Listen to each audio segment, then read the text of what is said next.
Thank you so, so much for being a guest on Drops of Inspiration. We're very excited, and over to you. So it seems everybody wants to be happy, right? Anybody here not want to be happy? Right. So sometimes if I ask the question, what makes a person happy? There isn't one specific answer people are going to give me. With a group of older women, very often it's talking to my grandchildren, playing with my grandchildren. But for people, it's many, many different things.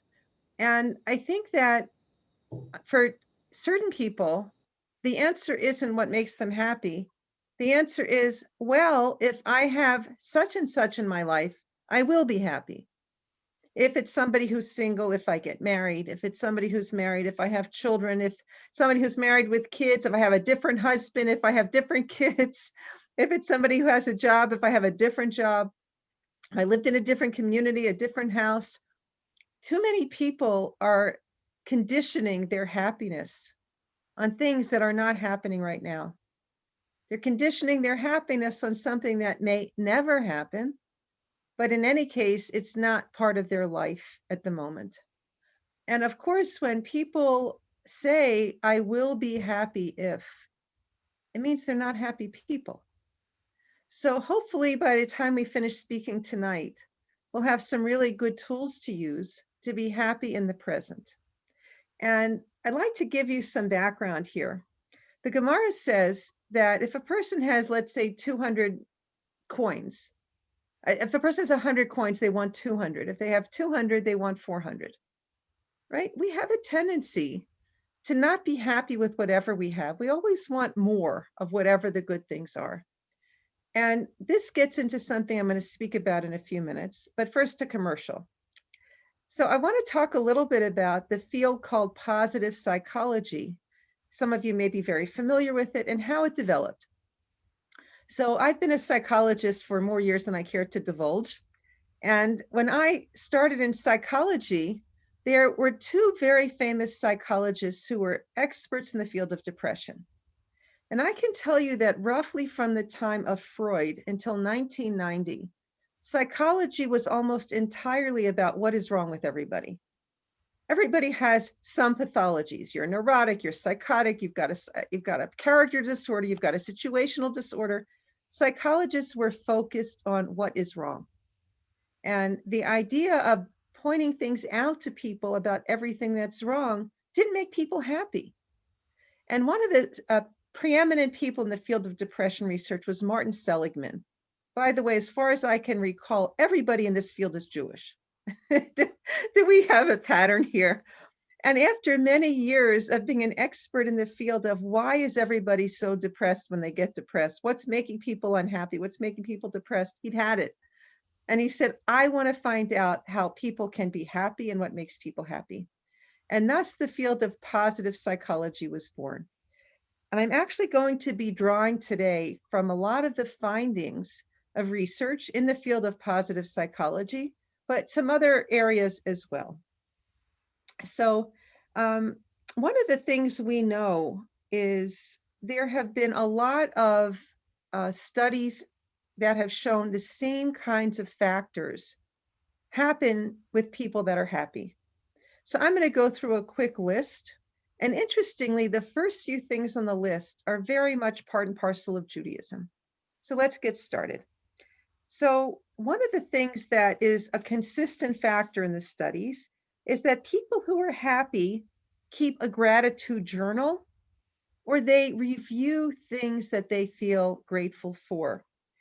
Some of the studies have shown that if a person writes down even once a week 3 to 5 things that they feel grateful for, that it makes them not only happier, but their lives have a generally higher quality.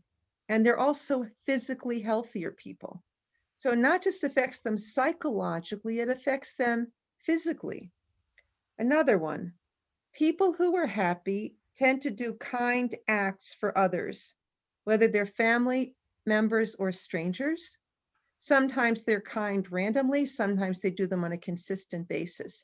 But if somebody wants to make themselves happy, do something kind for somebody else. What do we call this in Judaism? Chesed. Chesed, which is again part and parcel of Judaism. Number 3, savor life's pleasures. We're going to come back to this in much more detail later. Number 4, thank someone to whom you owe a debt of gratitude, and you will be happier. The person might be a parent, might be a friend, might be a teacher, a mentor, somebody in your community, somebody who said or did something that affected your life in a positive way. Preferably the way to do it is to write them a thank you note detailing what they did and why it meant so much to you, and to present it to that person in person if you can, and tell them at the same time you're giving them that note. So whatever elements of that a person can do, they affect somebody's happiness, and we're going to see how impactful that is a little bit later. Number 5, let go of resentments. Where do we find an idea in Judaism that is very consistent with letting go of resentments?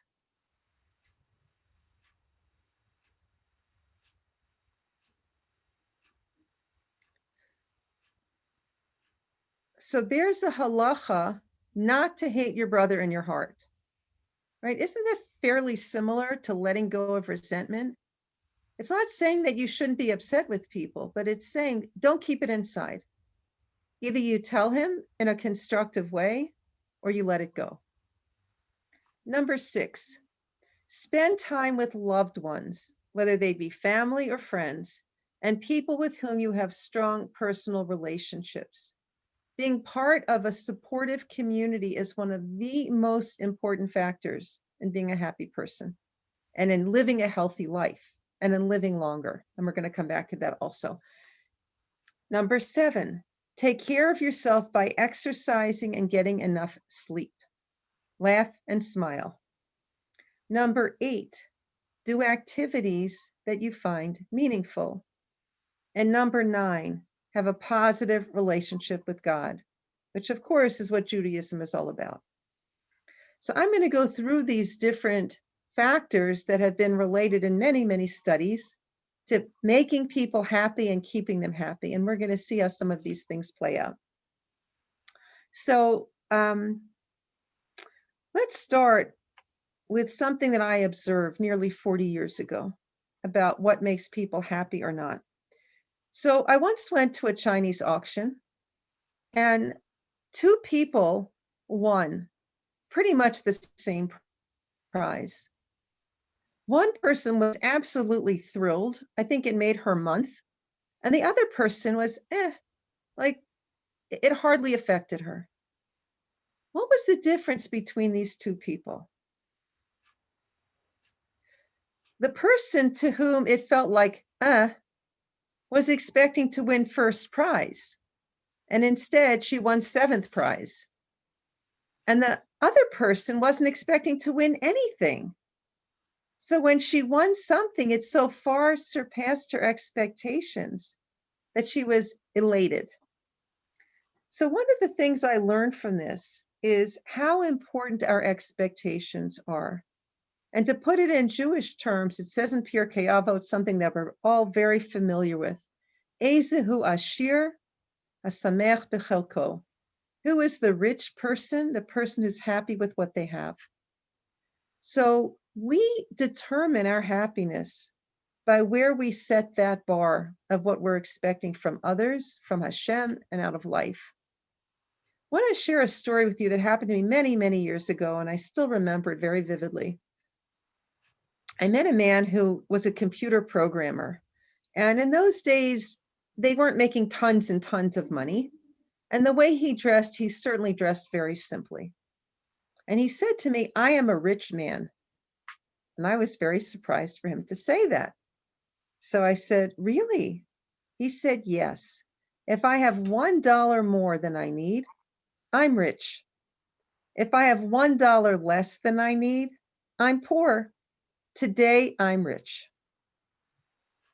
How many of us have that attitude? He set his expectations at such a place that it was very easy for him to feel like a rich person. Let's go to something else for just a minute.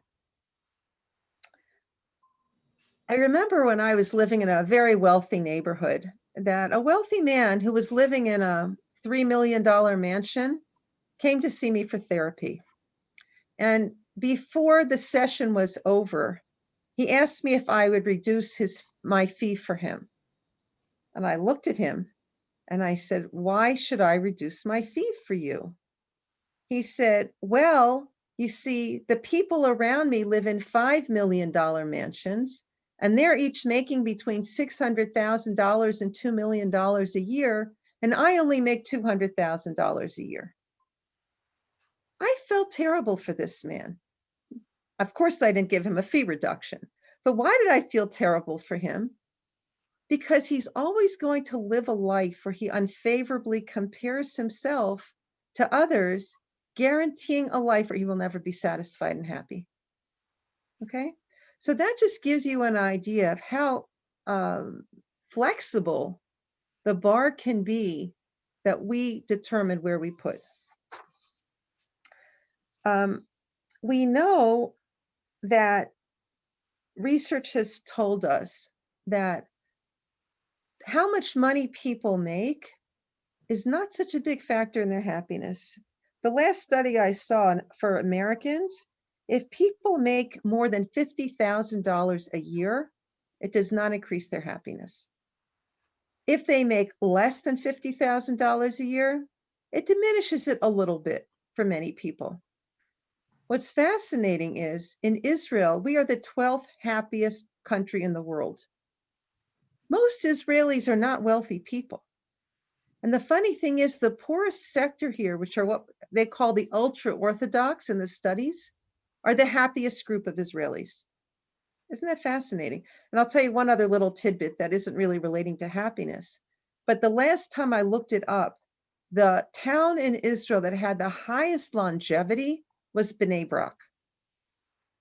Now, I have to tell you, there are many men in Bnei Brak who smoke. Their diets are horrendous, right? A lot of the things that they do are not what we would say are promoting good health practices. And yet they live longer than any group in any town in Israel.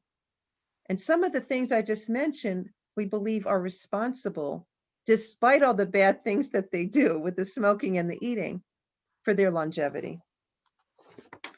So I want to talk about some of the ways that we habituate ourselves to see life. A prerequisite to feeling happy is to believe that we have more than we deserve, we're getting more than we deserve, or, you know, we just look at all the things that we feel showered with that are above and beyond what we expected or felt that should be coming to us. So we have to decide when life comes along where we're going to set that bar. And wherever we set it, if we feel something's lacking and we focus on what's lacking, we're not going to be happy. If we feel we have more than we should have, we're going to feel very blessed and be happy. So I want to ask all of you, how many of you feel thrilled today that you don't have a brain tumor? How many of you woke up this morning and said, Baruch Hashem, I'm so happy I don't have a brain tumor. I'm going to be happy for the entire day. Right? Not typical. So I want to share a story with you. Imagine for a minute, you had a headache, you went to the doctor, and the doctor said to you, you've got a brain tumor. I'm going to send you for tests so we can find out exactly where it is, so I know which neurosurgeon to send you to. How are you feeling? You don't want to know how you're feeling, right? It's just horrendous. And then they send you for the tests, and the tests show there's no brain tumor. How do you feel now? Whoa! Have you ever been happier than finding out today you didn't have a brain tumor? And yet when you woke up in the morning, you didn't have a brain tumor, but you weren't ecstatic about not having the brain tumor. You're only ecstatic when you thought that you really did. And then things turn out to be very different. By the way, I was in that exact situation once. And believe me, my excitement and my thrill knew no bounds. It was hard to find a happier person that day when I found out that everything she had told me was a mistake. Okay. So there's been a lot of research with depressed people, and it may surprise you to hear that most depressed people are not having worse lives than people who aren't depressed. By the way, during COVID, I think I read a survey that said 30% of Americans are now depressed. I mean, that's incredible. 30%. And by the way, the rates of depression, even in children as young as 6 years old, and certainly in teenagers and every other group in the United States, has something like tripled since 1990. What's going on here? So if we look at one piece of that puzzle, how is it possible that people who are so depressed don't have worse lives than people who aren't depressed? People who aren't don't have worse lives. People who are depressed don't have worse lives than people who are not depressed. What is happening here? I want to share one story with you about a patient of mine. She had the life of Job.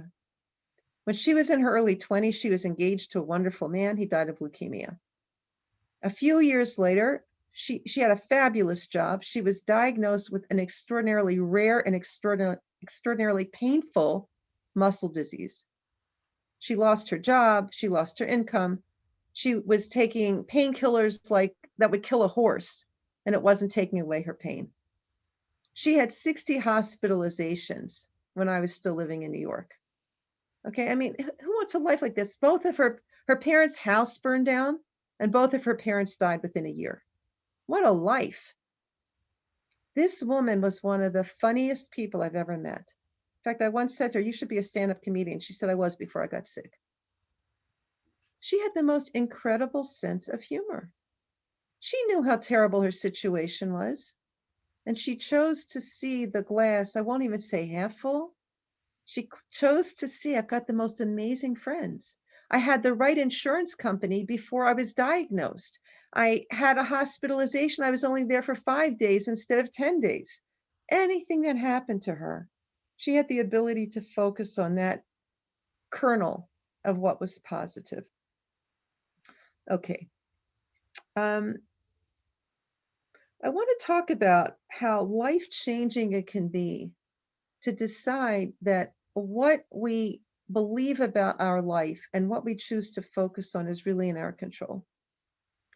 There was a woman I knew who was married to a guy that I couldn't stand being in the same room with him. He wasn't very nice to her, and he wasn't nice to the kids. And she was so happily married. And one time she said to me when he wasn't around, "I see how uncomfortable you are around my husband." She said, "I know it bothers you that I stay married to him." I never said a word to her about it. And I must have been wearing my emotions on my sleeve a lot. She said, "I want you to know I'm extremely happily married. I had one dream since I was a teenager, and that was to have a large family.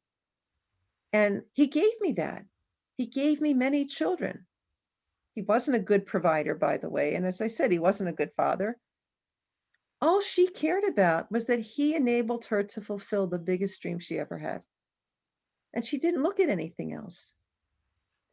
And so it taught me a tremendous lesson about how objective reality has very little to do with how people see their lives and how people feel about their lives. It has everything to do with what we choose to focus on.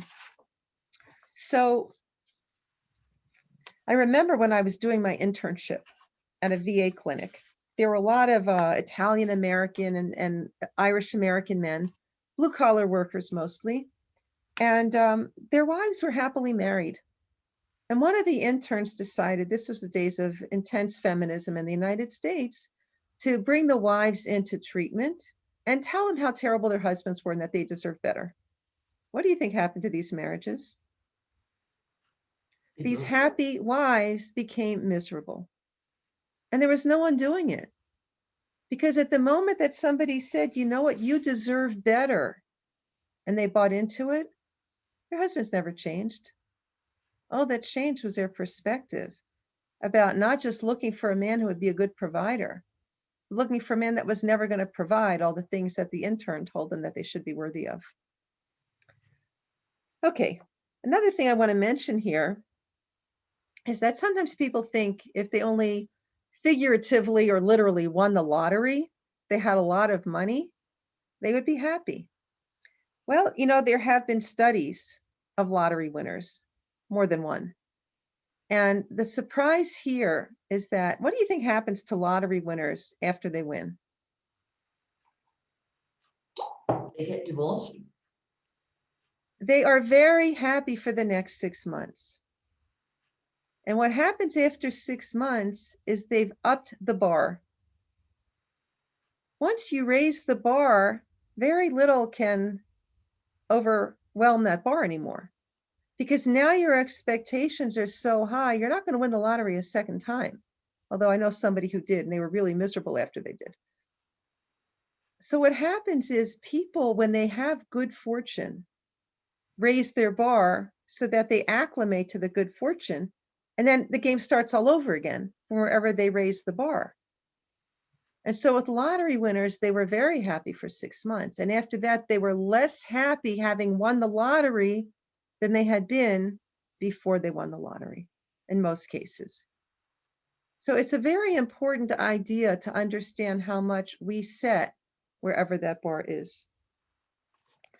I want to talk for a few minutes about I think it's one of the most interesting studies that Harvard has ever done.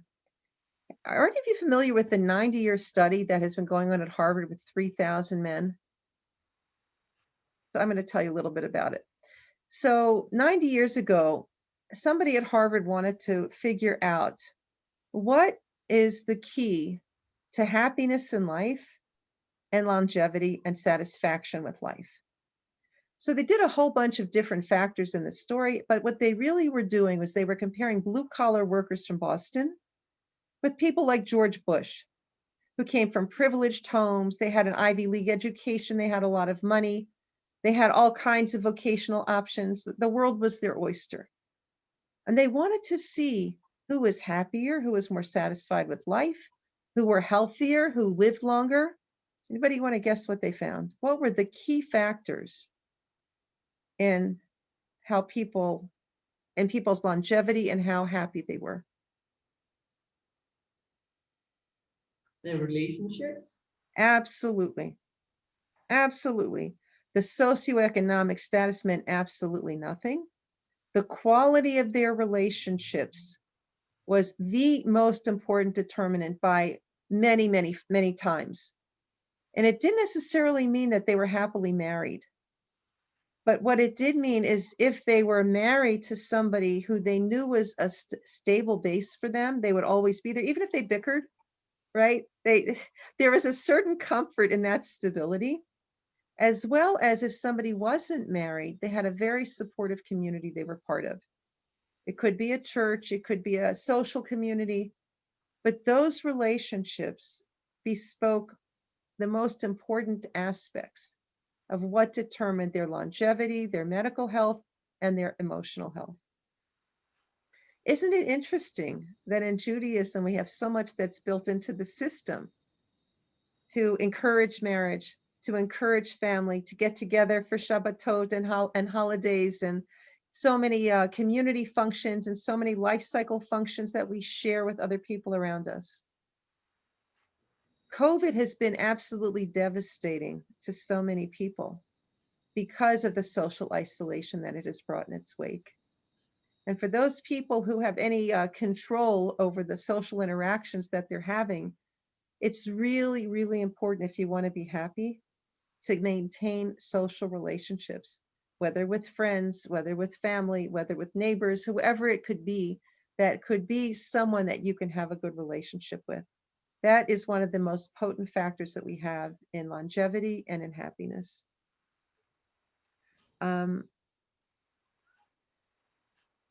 Okay, so I would say that one of the researchers put it, happiness is the result of how much you like and appreciate the life you are living, as opposed to wishing you were living differently. I want to mention, we often think that certain people should be miserable. People who are going through cancer treatments, shouldn't they all be depressed? So the studies have shown that they're not. If somebody is depressed, it's usually something that should be treated or something that is temporary and doesn't need to be treated. But if it's like a chronic condition of depression, that's not normal for cancer patients. And one of the things that they have pretty consistently said is they learn to live more intensively, they learn to live more meaningfully, and the relationships that they're in become much more meaningful and gratifying to them. So they find all this goodness in the world through the situation that put them in a very unpleasant situation. The other thing that they did is they looked at people who lost the use of their limbs. They wanted to see, wouldn't anybody who becomes a paraplegic become miserable? And what happened is the first 2 weeks after an accident, they were angry and they were very disturbed. And after 2 weeks, they started to develop very close relationships with their caretakers. And they didn't stay unhappy. In fact, many of them are happier than average people because they begin to appreciate the small things in life. They begin to appreciate small kindnesses. They begin to appreciate what they can do and not only focus on what they can't do. So when we try to be happy, one of the things we want to do is to appreciate what we do have.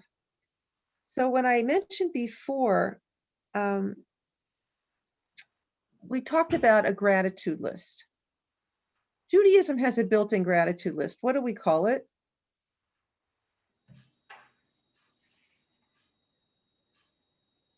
Davening, saying brachot. Right? Oh, what is that? Song? What? Can you please, thank you. What are we really doing when we say a bracha? We're saying, Hashem, I appreciate what you're giving me. What are we saying when we daven? Hashem, I appreciate you gave me wisdom, that you gave me health, that you gave us Jerusalem, that you gave us the ability to talk to you. Last year during Sfirat HaOmer, Tzipora Heller was giving a series of night shiurim for about 15 minutes. I don't know if anybody here was part of that group. I don't remember what sefer she was learning from, but each night was about a 15-minute piece from this particular. Do you want to know? Do you want to be able to tell the name of the sefer to people? Stay The muted. sefer is called the sefer is called. We didn't hear her. Okay, 1 second, I'll unmute it. Okay, if you know the sefer, please say it now and then mute yourself. Would you like to tell us the name of the sefer? Or write it in the chat? Okay, please go on, Lisa. Okay, so one of the things that she said was life-changing for me. I won't even say only one, but this particular one was life-changing for me. Before you say Modim in Shemona Esrei, think about what you have to be grateful for. I don't know about all of you, but a typical davening for me, I've written 4 books on tefillah already. And a typical davening for me until, let's say, a year ago was, okay, Baruch She'amar, should I take out 4 packages of chicken for Shabbos or will 3 be enough? And, you know, when I get to Yishtabach, I would be thinking, I wonder if I should wear that outfit to the evening that I'm going to tomorrow night, or maybe I should go out and find something that matches. And when I get to Shemona Esrei, I look at my carpet and I see track marks that say to me, yes, I finished davening Shemona Esrei already. Like, I'm not here. And what happened to me when she said that is I forced myself to start focusing not only on Modim, on what I have to be grateful for, but in every one of the bakashot, to think about, wow, I am so fortunate that my brain works. I am so fortunate I'm able-bodied. I'm so fortunate, and I would just feel really with each one of these bakashot, how fortunate I was.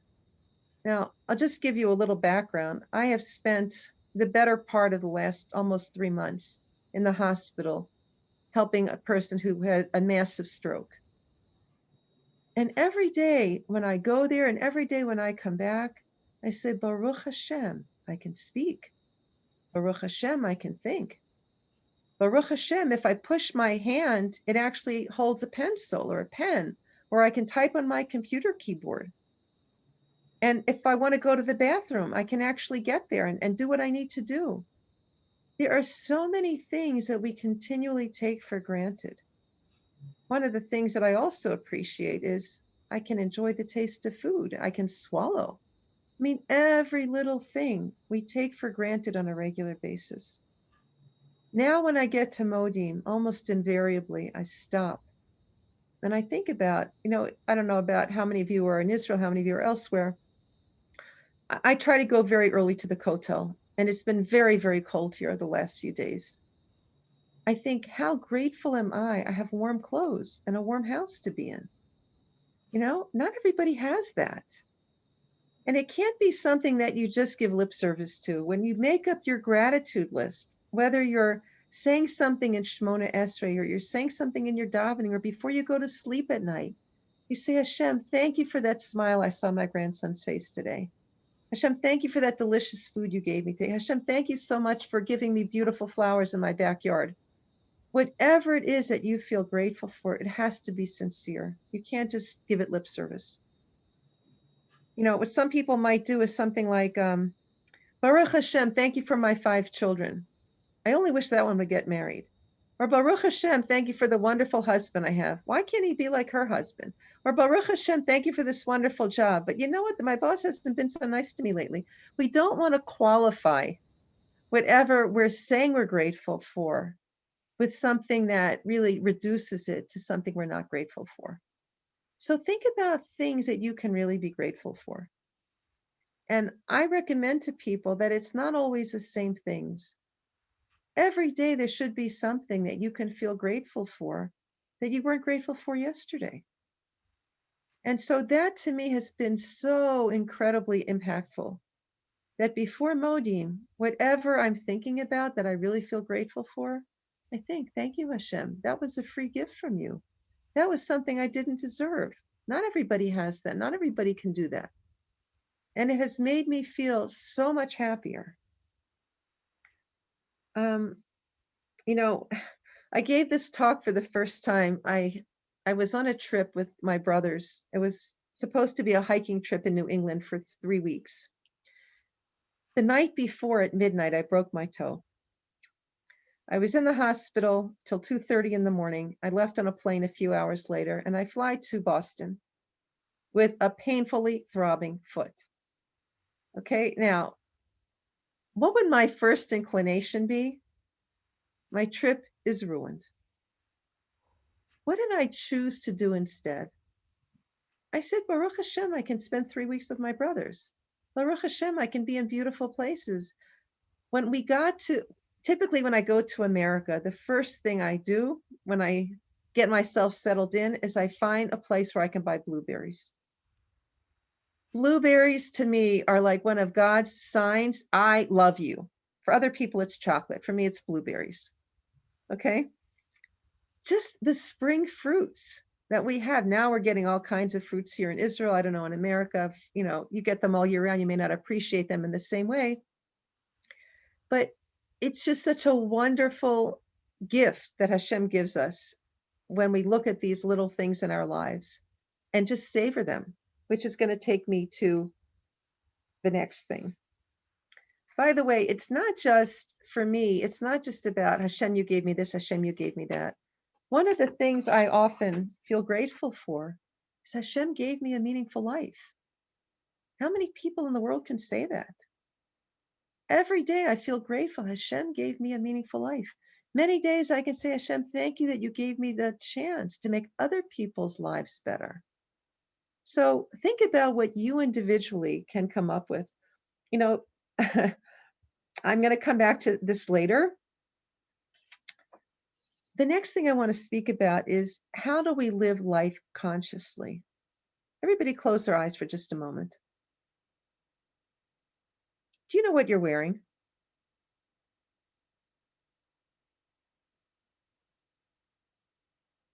How conscious were you when you put your clothes on this morning? How conscious are you now of the clothes that you're wearing? How long did it take you to remember what you're wearing, right? So you can open your eyes. Living life consciously We have so many, I'll call them nexus points in our day, where we have a choice to be unconscious or conscious. I'm not a coffee drinker, but I love the way it smells. How many of you coffee drinkers, when you sat down for your cup of coffee, really felt grateful for that cup of coffee and then savored the taste? How many of you, when you ate whatever you ate today, waited for a minute before you looked at the object, you looked at its textures, you looked at its colors, you smelled the aroma, and then when you put it into your mouth, you savored the flavors? That burst of flavor that goes into your mouth is so wonderful. What a gift from Hashem. How many when you ate, said, wow, Hashem is feeding me this delicious food like a loving mother holds and embraces her baby when the mother feeds her baby? Hashem is doing the same thing with me. That's what savoring is about. We can savor so many pieces of life. Food is something Jews are constantly involved with. So that's an easy place to start with the savoring. When I open my curtains and I look out in my garden, I savor the beautiful green grass. I savor the beautiful green of the leaves of the tree. I savor the beautiful fruits on my tree, the blossoms. Take time to not only literally smell the coffee, but to appreciate so many things that Hashem surrounds us with, to me, especially in springtime. Next. When the Kabbalists made up the L'Shem Yichukud Shabrichus that they have before we do many mitzvahs, many of you were saying these at the Seder not that long ago. What they're doing is they're telling us, be conscious before you do a mitzvah. Be conscious before you daven. Think about, who am I davening to? What a privilege it is to be speaking to the creator of the world, who has nothing better to do right now than to listen to me. If I want to kvetch to him, if I want to cry to him, if I want to tell him how much I appreciate whatever he's done for me, I have the undivided attention of the creator of the world. So however we need to make our davening more conscious, our living more conscious, think about it. I remember many years ago, I was singing in a choral group, and the conductor said to us, this piece requires a lot of listening. That was such a strange concept to me.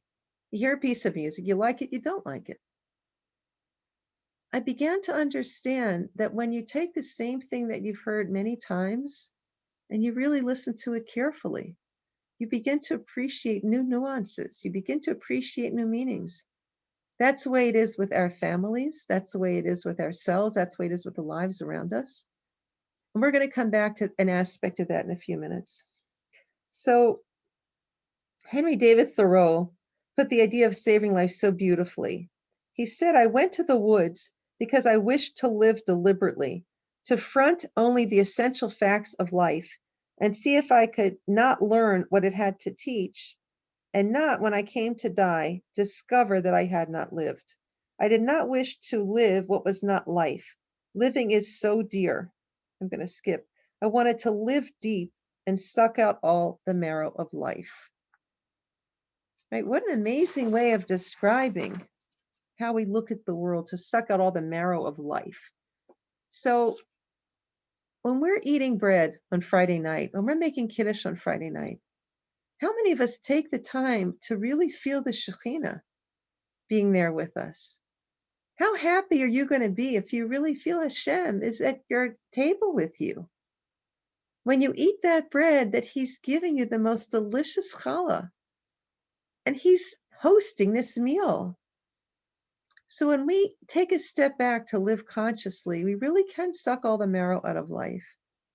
Sometimes I think how grateful I am when I'm with my grandson, or I'm with a friend, or I'm with somebody I love. And I just think to myself, how precious is that moment? How precious is this hour? And I think this is something all of us can do with the lives that we have.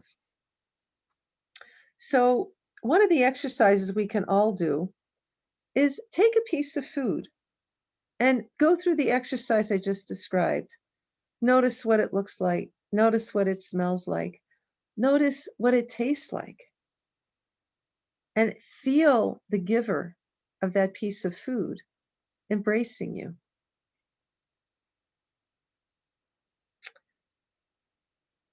I want to talk about savoring children. I don't know how many of you have really close relationships with your kids at this age. Many of you I know will have closer relationships with your grandchildren, and you'll see them more than you'll see and interact with your kids. There have been studies done of mothers, and they ask the mothers, do you love your kids? Almost every mother says, yes, I love my kids. They ask, do you enjoy your kids? And they say no. They did a list of activities that women who were married with kids enjoyed. And interacting with kids came up just below doing the laundry. It was like around number 20 on the list. So there are things that we might feel obligated to do, but we may not enjoy so much. And I would suggest to every one of us here, if there are activities that we feel a responsibility to do, but we don't enjoy so much, ask ourselves, what could I do to change the script here, to make these interactions, make these activities more enjoyable for myself? Now, for some people, it could be just preparing ourselves a few minutes before we have those interactions. And that can make all the difference in the world. Okay, I want to talk about smiling. Do you know that when you smile, you change the chemicals in your body? When we talk about faking it till you make it, it literally happens when you smile. Rav Yisrael Salanter said, we don't have a right to walk around with an unhappy face, because our face is the Reshut HaRabim. Okay, we don't have the right to impose something nasty or unpleasant in a Reshut HaRabim, and our face is here to try to do good things for other people. So when we talk about the idea of smiling, many people say, but I don't feel happy right now. It works the other way around. If you keep smiling, you will feel happier because you will change the balance of chemicals in your body. And in that particular case, I would say, what will it take for you to actually do something to make you happier? Think about the times when you are happier. What are you doing? What are you thinking about? Who are you interacting with? How are you interacting with that person? And try to make those things happen. I have a friend who once said to me, I need a lot of music in my life. She can't be happy without a lot of music. What do each of you need a lot of in your life to be happy? Put it there, make it happen.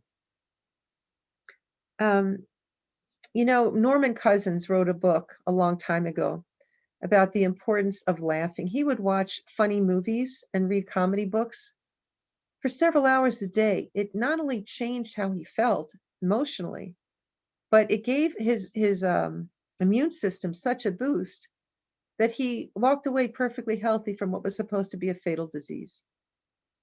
So when we look at comedy, I've been through a very, very difficult period the last few months. And somebody said to me, there is a comedy on YouTube, watch it. I was so grateful to this person because it's always not so easy for me to find really good, clean comedy. I could not stop laughing for the next 2 hours. And it made such a difference to me because it lets you regroup, it lets you refocus. It was so important. So I'll say to all of you, if there's something that brightens up your day, makes you laugh, makes you smile, put more of it in your life. Can you give us the name of that video you saw on YouTube? It was called Jerry Seinfeld. Oh, okay. I think it was 24 Hours to Kill. Okay. 25 hours to kill. The only time I ever watch movies is when I'm on transatlantic flights on my speaking tours. And I'd never seen Jerry Seinfeld do anything funny. And when I saw, he was a riot. And I really appreciated that. And it was clean humor. Absolutely clean humor, which is very hard to come by. Okay. I want to now focus on the issue of relationships. So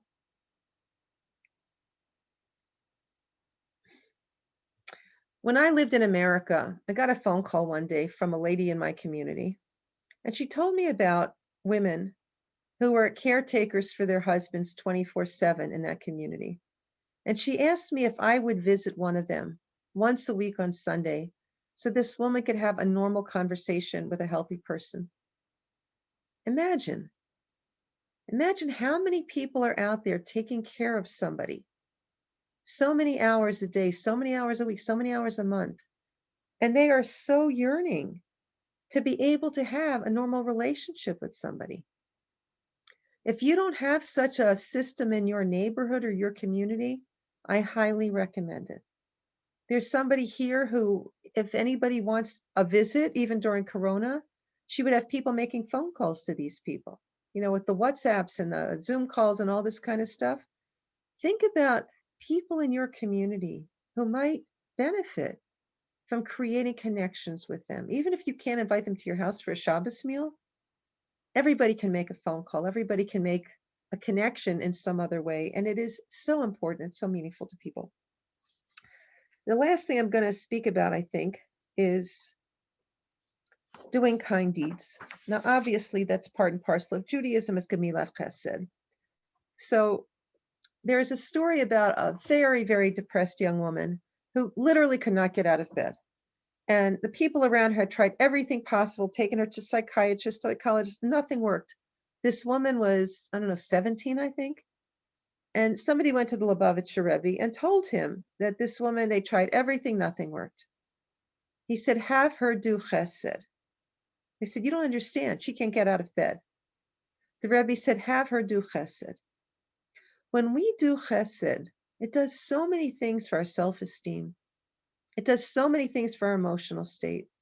When we see that we mean something to somebody, when we see that we can do something meaningful, when we see that we have the ability to do something that's good and make an impact on somebody else's life, it's life-changing. Right there, it's life-changing.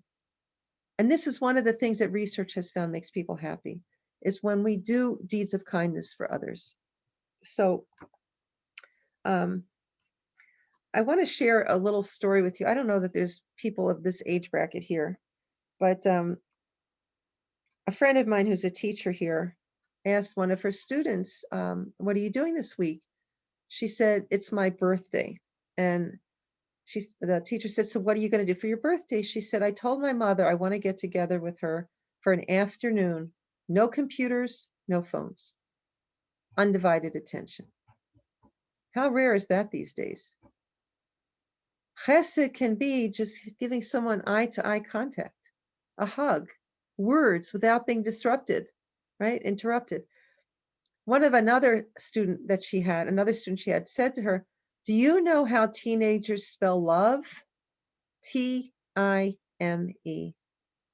So if we're going to do kind deeds, sometimes those kind deeds can begin at home. When it comes to chesed, I want to share one story with all of you. I was speaking in a certain community in the United States. It wasn't a huge Jewish community. And I was talking about how every one of us has something unique that we can use to do chesed. And when I finished speaking, a woman raised her hand. She said, you know what my uniqueness is? I realized I'm an inveterate insomniac. So if God made me an insomniac, I must be meant to do something with my insomnia. So I've told everybody in my community, if you're lonely in the middle of the night, call me. I'm up anyway. If you have a colicky baby, call me. I'll come over. I'll take care of the baby. I'm up anyway. If you're worried about something, you need someone to talk to, I am insomniac. You're not going to disturb me. Call me any hour of the night. Don't call me during the daytime, because during the daytime I'll be napping. But call me any hour of the night. And this woman has found this is a tremendous niche for her and gives her not only great sipuk hanefesh, satisfaction, but it helps so many people. So when we talk about thanking people, the thanking people that I mentioned earlier in my talk was found that when you write a note of gratitude and give it to somebody, it affects the giver more than it affects the receiver. And the studies show that it impacted somebody's level of happiness for between 4 and 6 weeks afterwards, to write that note and give it to somebody that did something wonderful for them. So I'm going to share a little story. I gave this talk a couple of years ago, and when I finished, a woman raised her hand. And she told me that when she was in college, she had no interest in Judaism, especially no interest in the way traditional Judaism treated women. And someone said she should read my book to be a Jewish woman. And she did. And it changed her life. And here this woman was sitting in the audience. She was married to a rabbi. Her hair was covered. She had skirts down to her ankles. She had a brood of kids. She said, all of this is because of you. Well, she made my week for sure. But how many times does somebody do something wonderful that might even change our life? We forgot to tell them. We got busy. We were embarrassed. If somebody did something wonderful for you, let them know. It will make them ecstatic and will make you even happier than that. So I'm just going to end by saying, the Pirkei Avot says the world stands with three things: Al HaTorah, Al HaAvodah, Al Gemilut Chasadim. So tonight I've spoken a lot about Avodah, how important it is to feel grateful, how important it is to express gratitude, how important it is to appreciate, and Gemilat Chesed, how important it is not only to have it verbalized, but to do for others. And when somebody does for you, to let them know how meaningful that was to you. And so I think I can still do this tonight. I would like to wish all of you a Chodesh Tov and a very happy Chodesh. And even though it's Sfirat HaOmer, to focus on all of the good things that Hashem does for us continually, so that we can be happy in our relationship with Hashem, with other people, and with ourselves. Lisa, thank you so much. That was truly inspiring. And I'm going to ask the ladies now if they want to unmute themselves, if they have, there's questions in the chat, I think. Yes, I do have a question, Joyce. Okay, go ahead. Okay, Give me 1 second. Joyce, I'm going to ask you to go through the chat so you can read out what the questions are while I get a drink of water, okay? Sure. Go ahead, Jeanette. hi. I have to say thank you very much. I don't know if you remember or not, but I have a friend's daughter who has a home in Yemen Moshe. And when I came here 10 and a half years ago, it's a place, I saw it on Google or whatever. It was a place that I fell in love with. I wanted to go. And I was staying, and it was, I think, around Purim time that I was staying there with her daughter and the mother. And I think we davened in the same shul that you did. And you were wonderful. You made a special time to give me a tour around Yemen Moshe. It's Jeanette Weinshell. I don't know if you remember that or not, but I was very happy that you were able to do this. I can't say I remember everything, but you took the time to do that. So I'm saying thank you to you for that. You're very welcome. Thank you for mentioning it. Absolutely. Okay, Shirley asks, can you give us a way to be more conscious in our day? What can we do to help us be more conscious? Okay, so I don't know how many of you are living in Israel. One of the things that I do when I'm in Yerushalayim is I go to the Kotel. And along the way to the Kotel, I have time to prepare myself. If I don't go to the Kotel, then when I'm in my house, I take a few minutes to prepare myself. Because if I just jump into davening, I'm going to be thinking about how many packages of chicken to take out of the freezer. If I think to myself, okay, I just woke up. Hashem gave me life again. He gave me a new day. He gave me warm clothes to wear. He gave me a beautiful house to live in. How can I express my thanks to Hashem? When we just jump into things, it's very hard to do things consciously. The whole idea of what the Kabbalists did was to give us time to prepare. That's what Kabbalat Shabbat is all about, by the way. We don't just jump into Shabbos, that we prepare ourselves with the different Tehillim before we actually get into Mizmor Shir L'Yom HaShabbat. So I would say whatever it is that you're going to do that you want to be meaningful, give yourself a few minutes to be conscious about it. I have a hard time doing this during the week because I'm a big multitasker. But on Shabbos, when I get to my Shabbat meal and my husband is making Kiddush, I think to myself how beautiful it is that the Shekhinah is here. How beautiful it is that he gave us the opportunity to bring Kedusha into my house and into my table. And before I drink the grape juice, I say to myself, Hashem, thank you for giving me the delicious grape juice or wine to drink with you present. Before I make motzi, when I'm washing my hands, I think about when I sit down and I have that bread, I'm going to feel so grateful for the delicious taste that Hashem is giving me to be able to enjoy the food that he's providing. So before we light candles, we can do the same thing. I mean, whatever we're doing in our life, it basically involves stopping, thinking, and evaluating. So when I go outside, I can be surrounded by beauty and not see anything. When I consciously say to myself, wow, Hashem is giving you 3 more weeks of these beautiful flowers. Which are the most beautiful? How do they smell? What do they look like? You know, how gorgeous is this scene right now? Notice. When I'm with my grandson, I think to myself how fortunate I am that I have a grandson and I can just so enjoy his smile. I can enjoy his laughter. I can enjoy the touch of his fuzzy little head, right? Whatever it is that I can focus on to be present in the moment is what I try to do. And admittedly, I don't want you to think like I'm doing this all the time, far from it. But I try to catch myself at various times of the day and say, notice what's going on in your life right now. Notice how fortunate you are to be able to be doing what you're doing. Notice how this tastes. Notice how this feels. Notice, you know, how when I got a supportive friend calling me at a certain time, I was just thinking, Baruch Hashem, how amazing it was that he sent me this person at just the right time. Right? When I get a good night's sleep, which isn't very often because I'm also an inveterate insomniac, I say, thank you, Hashem. Wow, that was really amazing. That sleep felt so good. So think about the different things that you could possibly stop and focus on at various times of the day. And I can promise you, the more you start to do it, the more you will do it. At the beginning, it's hard. It's very artificial. Maybe you even need to set a timer once or twice a day. When the timer goes off, you say, okay, what do I have to feel thankful for right now? What can I really enjoy right now of my life? Question, okay? Yeah.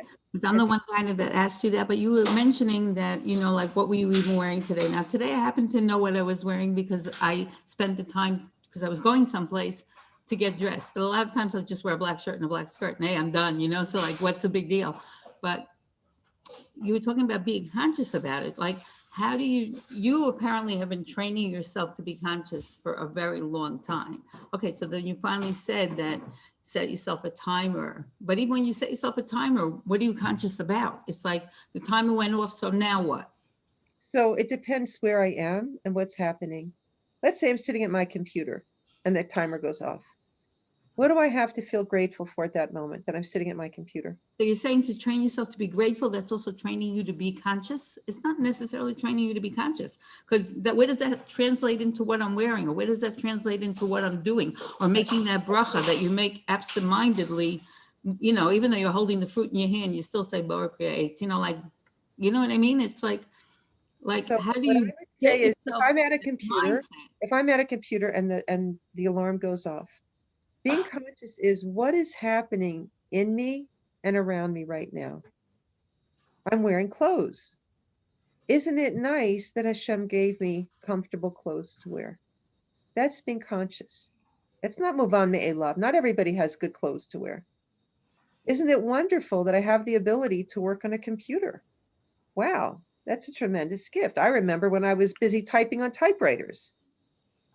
Okay, maybe at that moment, I'm going to turn my head and I'm going to look outside and see how beautiful it is outside and say, thank you, Hashem. Maybe I'll look at my house and I'll say, wow, isn't it amazing that I have a nice, quiet, beautiful house to work in today, to live in today, that it's cold outside. My house is warm. Whatever you can notice about what's going on around you or with you.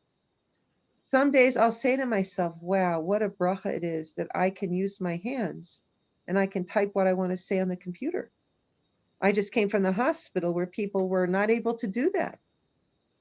Or isn't it amazing? I was able to dress myself this morning and I was in the hospital where people can't do that.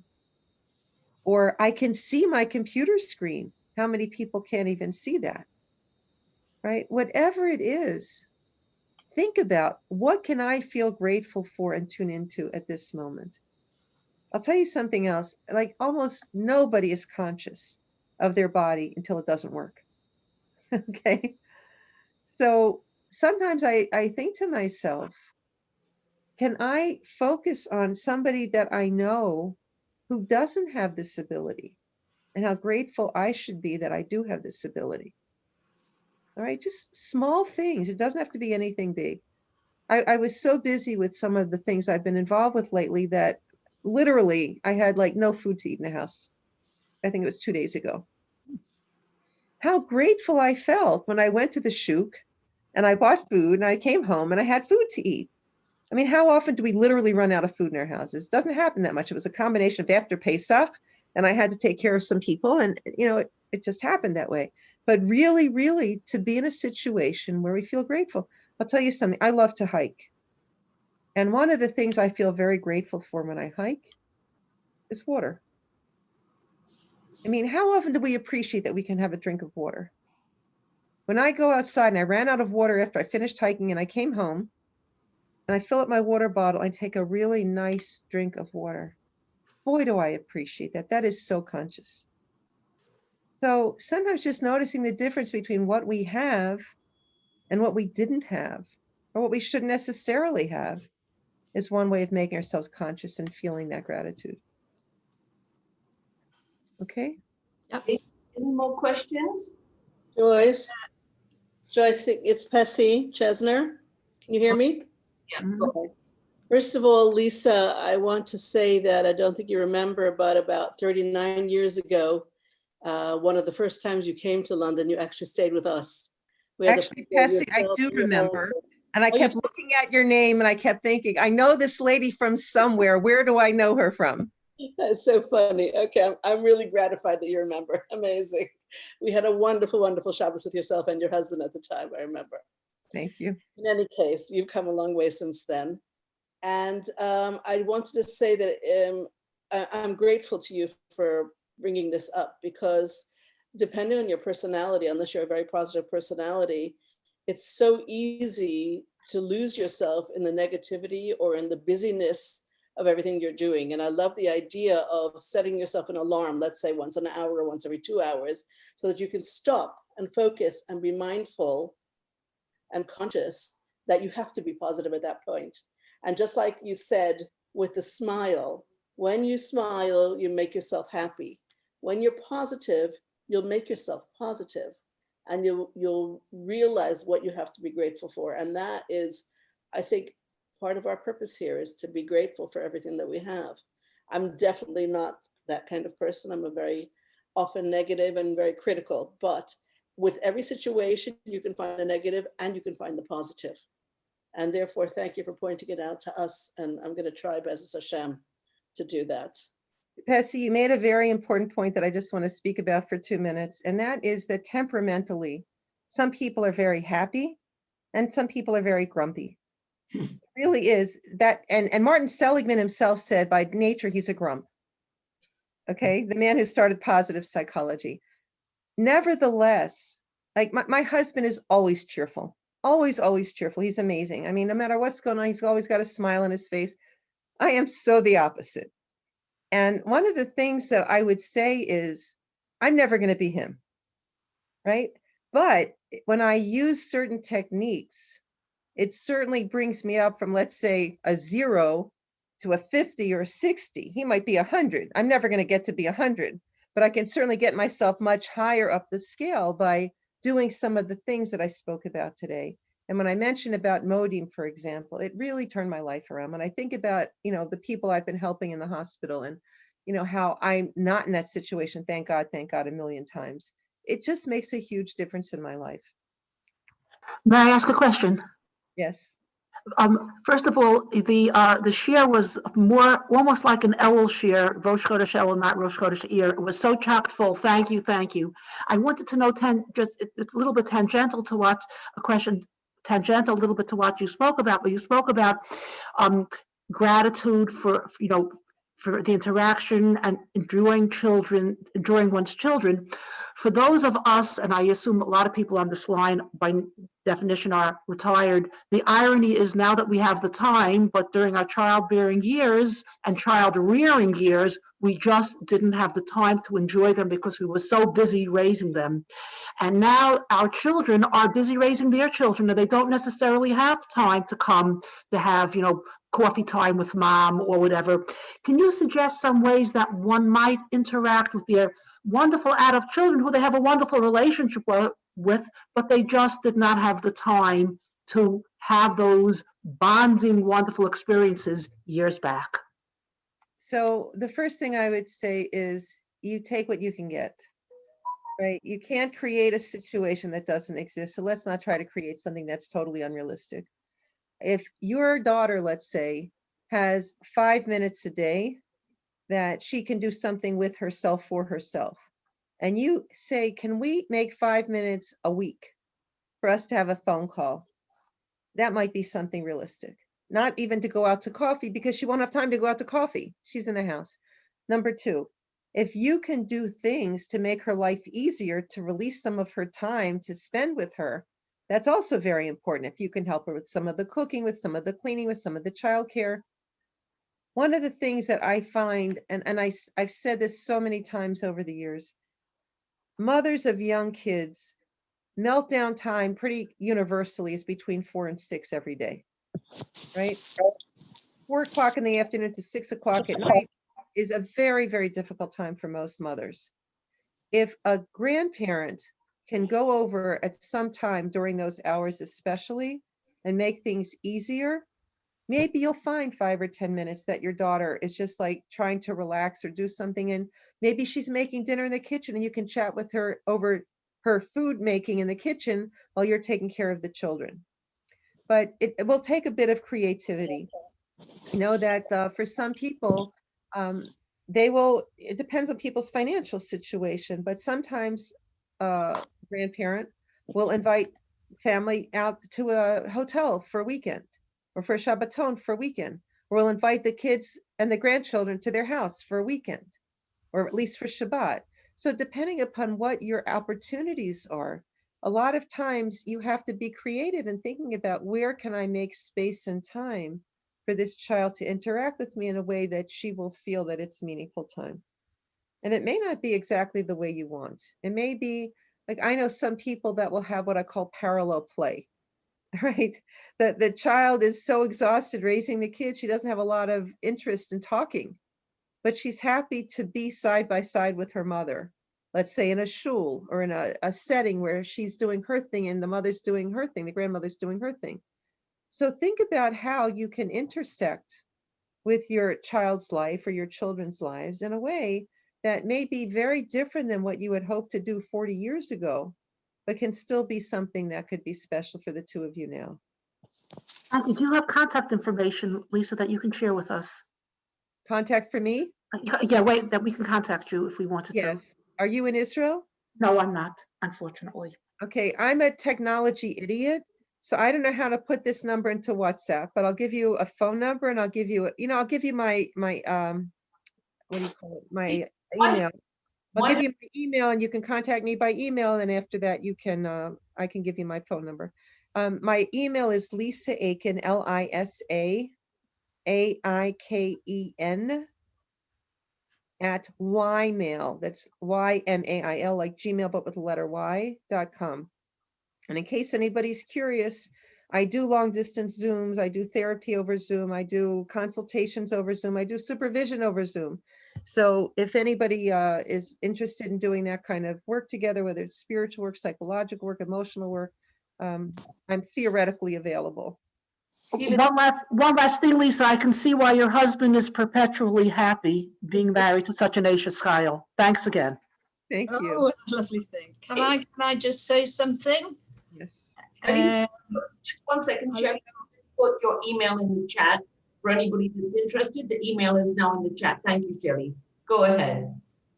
Can I just say about being positive and happy? I'm generally a very positive person, and I've found this lockdown and being tied to a computer, watching Zoom and, all events. So I'm thinking how boring it is, although the subjects have been interesting, just doing nothing, just sitting. So as Lisa said, she mentioned hands. So I decided to use my hands, and I took up knitting. And I found a couple of hospitals who need, for premature babies, little hats. So I decided, right, I'm going to knit. And it's given me, and I've sent these little hats off and received emails with thanks, which gave me a wonderful feeling of satisfaction and doing something useful. And it made me very happy. So I'm really very positive about it. In fact, I've just finished a hat now while I've been listening to you. And I think it's important just to keep busy as well. It does give you a sense of satisfaction and harmony with yourself when you know you're doing for something and it's really appreciated. That was beautiful, Patricia. I just want to add something to what you're saying. Because I know a lot about depression, I just want to cover a little piece here. One of the things that we know is that if people don't get sunlight, certain people will get depressed. And there's a certain sector of people that have what's called SAD, seasonal affective disorder. Yeah. In places like England and Scandinavia, it's very common because you have such long nights in the wintertime. But in my practice in Manhattan, I think the statistics were something like 10% of people who get depressed have SADs. And one of my patients cured herself by moving to Miami. Wow. Because she had to actually get out of the house. There is a box, a light box that they now have that you can use with the right kind of light. But people should be aware that if, like, you've been feeling depressed, being cooped up in the house all the time, part of that could be the lack of natural sunlight. Okay. The second thing I want to mention is when people exercise, we're not talking about weightlifting 300 pounds, you know, in a press. We're talking about even moderate walking. If people exercise half an hour a day, it's the equivalent of an antidepressant pill. And so even when we had what I'll call lockdown here, we were able to go a kilometer outside of our houses. There was hardly a day, and we had 3 lockdowns, then we had 2 extensions of the 3rd lockdown. There was hardly a day that I didn't get myself outside and walk. And between the sunlight and the walking and whatever was going on in the environment outside, just getting out of the house, even if I didn't see a soul, was very, very important for me to keep my sanity. So those are 2 important things for people to remember. If you're going to be in some form of a lockdown or some form of confinement, try to get outside, try to get yourself exercise, because both of those are very, very important. Lisa asks, what can we do if our children are abroad? What can you do about what? To be close to your children if they're abroad. I find it astounding that I can go on a computer and I can talk to people who are 10,000 miles away, right? So if they're abroad, you can't give them a hug. That's not possible, but it is possible to do lots of things that we couldn't do 15 years ago, which I find just astounding. I'm going to tell you some of the things that my friends do, all right? One of my friends makes videos. I forgot what she calls it, something Savta. And she goes to different places in Israel and she tells them about this place and this attraction and that attraction. And she brings the kids to these places virtually. And she has the parent play it before they go to sleep at night. So let's say the kid's bedtime is at 8 o'clock. She'll make a video that's, let's say, 20 minutes. And the last about 10 minutes is a bedtime story. So she reads them a bedtime story through these Zooms. And if she makes a video of it, then it can be passed around to many of the kids at the same time who may not be on a time schedule that is convenient for her living here in Israel. So the different things that people are doing these days to be very creative in the kind of softer things that they would love to do close up and personal, right? How can you be close to your kids? I don't know that you're going to make muffins and send them 10,000 miles away. But you can do something that, you know, when the kids are engaged in an activity, you can communicate with them through the airwaves during that activity. You can do special things with them. You can play music with them. You can sing with them. You can read stories to them. You can tell them interesting things about your day and show them things that you think would be of interest to them. You can buy them, of course, little toys and things that would be of specific interest to specific children. And of course, asking them, tell me about your Parsha sheets, tell me about what you learned in school today, tell me about your friends. You know, if you were sitting next to them, you'd be doing the same kinds of things that you can do from many, many miles away. And with the Zooms that most people have in their houses today, it makes that much, much easier than it would have been a few years ago. I would say at the end of the day, you know, partially how much people are going to be involved with their kids and grandchildren will depend on the COVID situation where you are and where they are, and will depend on finances. So, you know, but let's assume that those are not easy things to negotiate right now. So some of the things that I mentioned are the best substitutes that people might have. Can I just say something? Okay, with the kids being on Zoom and they go to Zoom school, by the time that they get off of that, their parents don't want them necessarily on more Zoom time, even with the grandparents from far away. So I would discuss that with the parents, and I would try to find a way that it's not going to be in the same category as all the other stuff. How can we make this Zoom time special? How can we make it different from the studies? Okay. And I think that if there's enough of a break time, and it's, let's say, 20 minutes before bedtime that the kids are doing the Zoom with Saba or Savta. By the way, the blue light has to be turned off on the computer or it can disrupt people's sleep. But Zoom time before bedtime, what parent would want the grandparents to put their kids to bed at night? Mhm. Again, it also depends on the age of the kids. If they're 15 years old, we're having a very different discussion. That's okay. We live in the same neighborhood as most of our grandchildren, so we're good. Okay.